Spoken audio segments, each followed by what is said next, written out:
The story opens in the Galactic Council chambers on the planet Nexus Prime. The ancient alien species known as the Watchers have called an emergency meeting.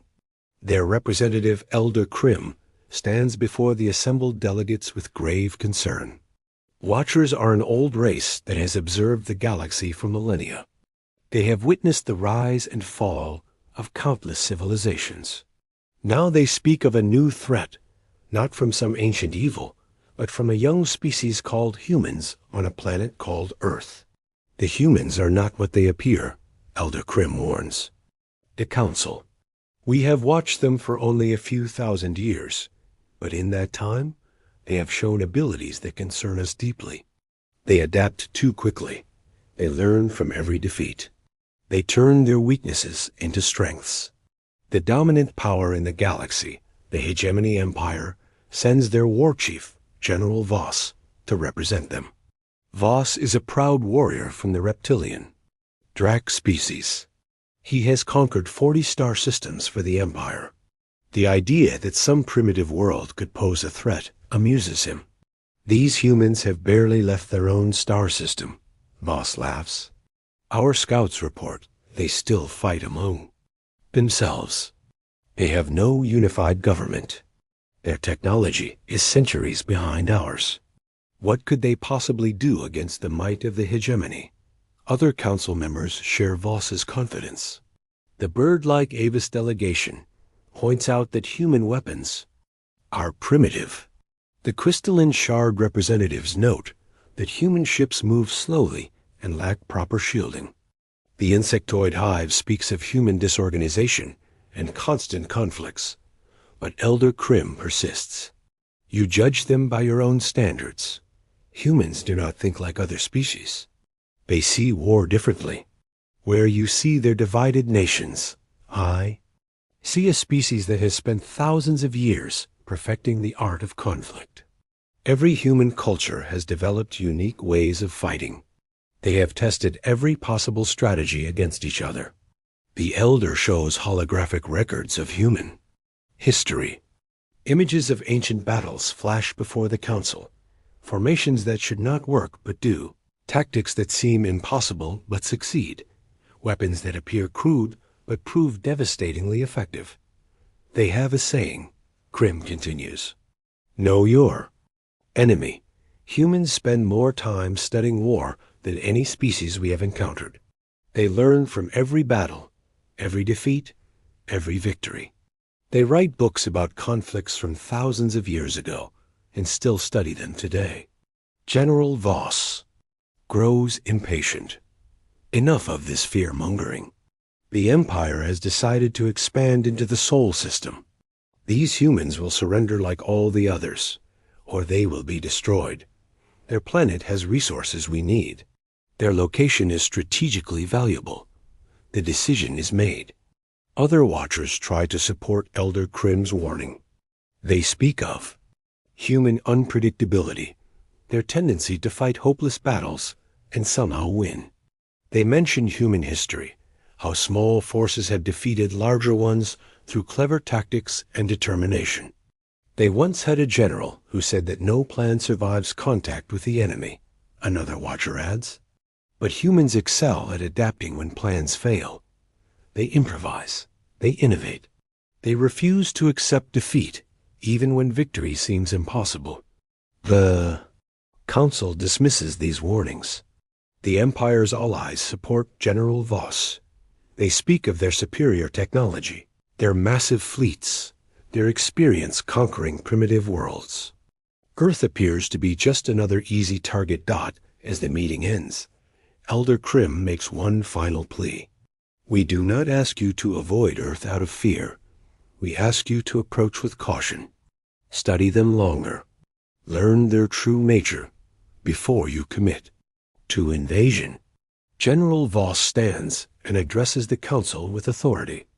The Hegemony Empire has conquered 200 worlds. We have never failed to subdue a primitive species. These humans will be no different. In 3 months, the Sol system will belong to the Empire. The Council votes. The warning is officially ignored. The Empire receives permission to proceed with their invasion plans. As delegates file out of the chamber, Elder Krim remains behind, staring at the holographic display of Earth. "They have made their choice," the Elder whispers to fellow Watchers. "Now we can only observe what happens next. But I fear we will witness something unprecedented in galactic history." The scene shifts to show the Hegemony fleet beginning preparations. Massive warships gather at staging areas. Troops prepare for what they believe will be a routine conquest. None of them know that their target has been preparing for this moment for decades, hidden behind a carefully crafted facade of primitive disorganization. The trap is set. The warning has been ignored. The stage is prepared for a confrontation that will change the balance of power in the galaxy forever. The story reveals Earth's true situation.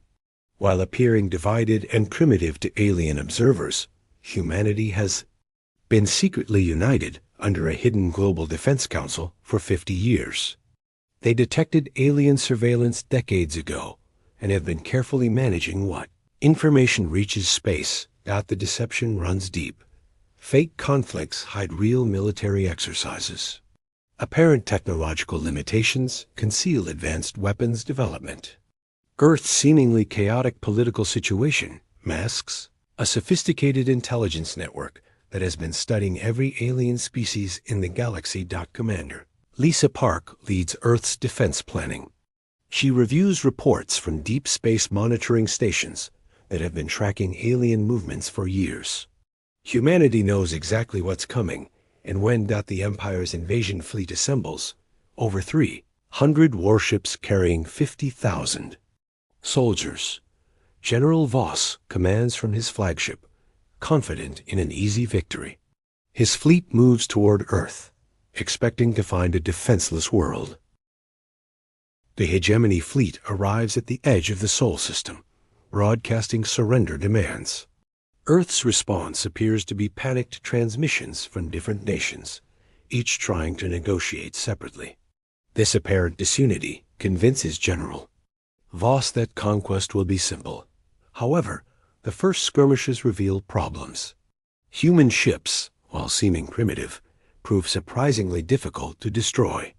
Their tactics are unpredictable. They use the solar system's asteroid fields and planetary bodies in ways the Empire never anticipated. Earth's defense fleet appears small and outgunned, but they fight with a coordination that confuses the Empire.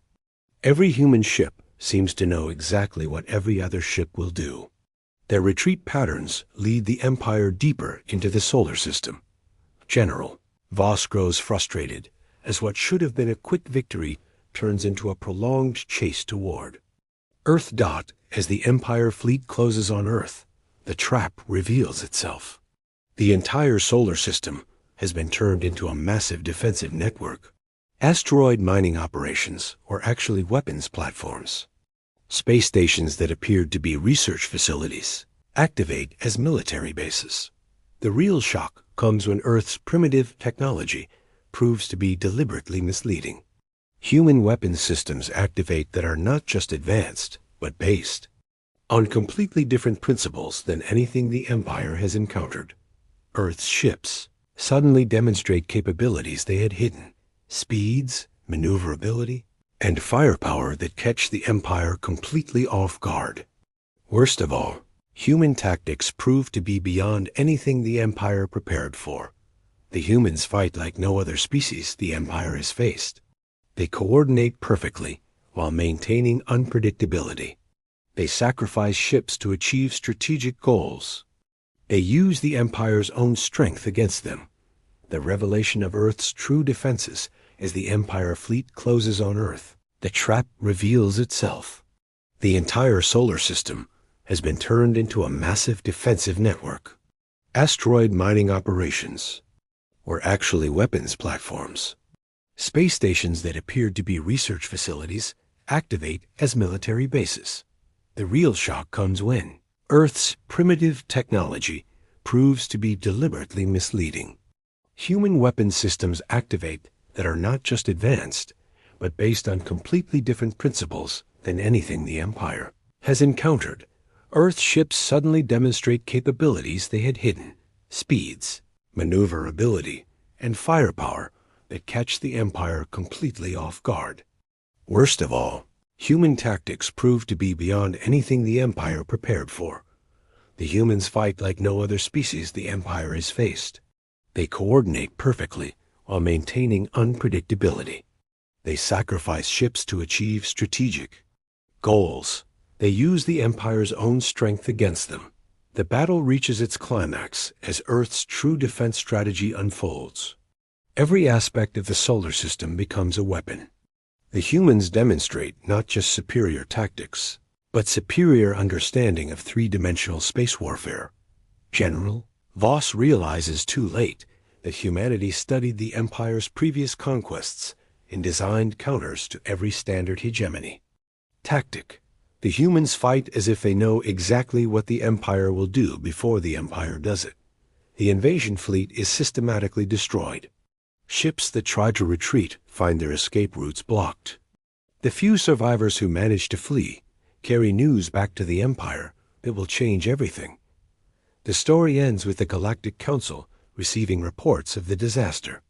Elder Krim addresses the stunned delegates. "We tried to warn you.